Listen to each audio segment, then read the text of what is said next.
Nous voilà dans une zone humide, et dans ces grandes herbes se cache un prédateur rayé, redoutable. Alors il ne s'agit pas d'un tigre, mais d'un animal bien plus petit, rayé de noir et de jaune comme une guêpe. C'est un prédateur patient qui va tendre un piège à ses proies pour les attraper. Et en voici justement une.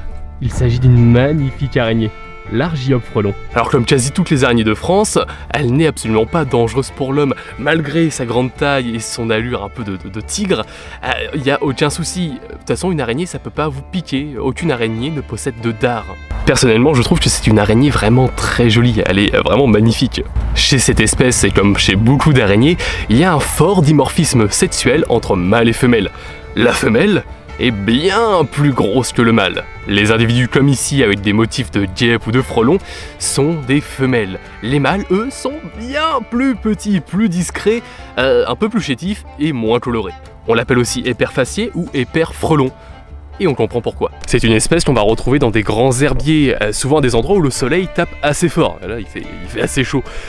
Et près, souvent de cours d'eau ou dans des zones humides. En fait, l'Argiope frelon, on l'a trouvé surtout avant dans le sud de la Loire, en bord de Loire. Et c'est sûr, parce qu'en termes d'humidité, et ben là, on est servi. Mais depuis plusieurs dizaines d'années, elle a commencé à remonter. Et maintenant, aujourd'hui, on la retrouve à peu près sur tout le territoire. L'année dernière, quand je travaillais au parc du Marcanterre, donc en baie de Somme, vraiment le nord de la France, eh bien, souvent dans les marais, on en voyait assez souvent. Évidemment, là, quand on voit cette araignée, il y a une question qu'on a envie de se poser. Je vais vous poser sûrement.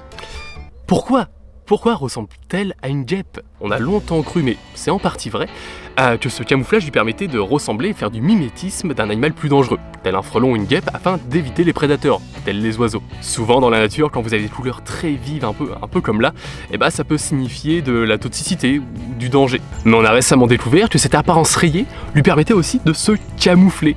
Effectivement, les insectes qu'elle va chasser, les insectes qui vont être là dans cette zone humide, ont une vision différente de la nôtre. Nous, on la voit plutôt bien, cette araignée, mais les insectes, pas trop. Les rayures de notre Argiope vont justement lui permettre de mieux se camoufler sur sa toile. Et les insectes, eux, n'y verront pas grand chose. Et enfin, si notre éperfrelon est dérangé, comme ici, elle va se balancer d'avant en arrière sur sa toile. Ces rayures lui permettront de se camoufler avec le mouvement sur le reste de sa toile, et surtout avec ces petits zigzags qui sont au centre. Attention, ces zigzags portent un nom, et c'est un nom qui fait un peu peur. On le nomme le stabilimentum. À tes souhaits. Ouais, c'est un peu terrifiant comme mot. C'est un symbole qu'on va retrouver dans les toiles de nombreuses araignées. Mais à quoi ça sert? Pourquoi mettre un zigzag en plein milieu d'une toile? Premièrement, comme on a pu le voir, ça peut aider l'araignée à se camoufler quand elle est dérangée.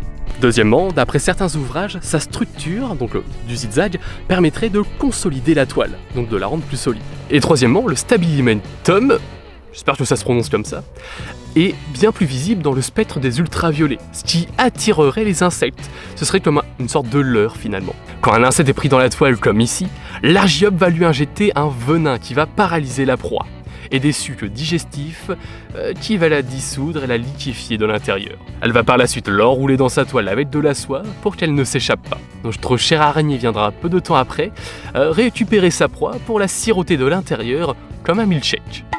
Mais depuis tout à l'heure, on parle beaucoup de la femelle Argiope frelon, mais pas trop du mâle.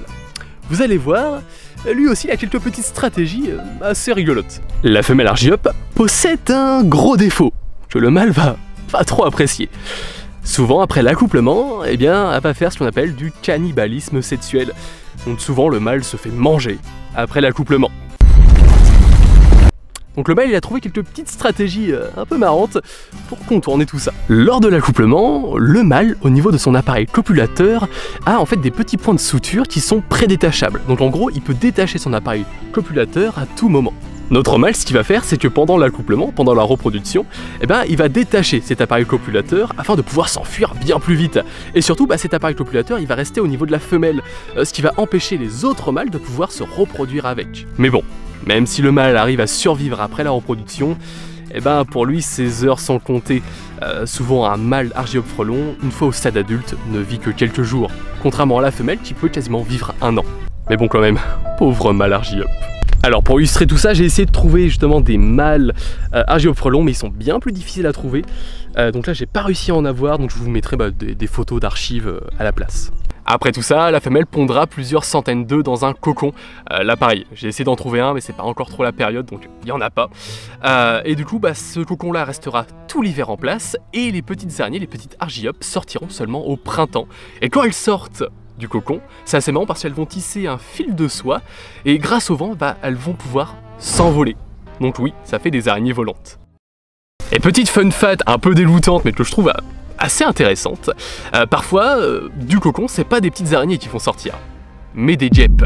Et comment ça des guêpes? Voici Thaumatobia ornata, une guêpe parasite qui va pondre dans certains cocons d'araignées. Les larves de la guêpe vont se nourrir de l'intérieur du cocon, donc des œufs et des petites araignées, avant de sortir au printemps. Alors oui, c'est assez dégueu. Mais je trouve que le parasitisme de certaines espèces sur d'autres, c'est quand même un phénomène assez intéressant à étudier. Donc voilà, c'est la fin de cette vidéo, j'espère que le sujet vous a plu. Pour moi c'est un peu une première, j'avais jamais trop fait de vidéo sur les araignées, j'avais déjà fait les insectes, un petit peu tous les tas de sons, mais bizarrement je m'étais jamais trop attaqué aux araignées. Et donc je trouvais que l'Argioprolon c'était vraiment une araignée qui était très jolie et qui était super pour commencer un peu ce tas de sons. Donc voilà, je vous souhaite une bonne fin de journée et quant à nous, on se dit à bientôt pour de prochaines découvertes en forêt et dans la nature. On sait jamais sur quoi on va tomber. Allez, salut!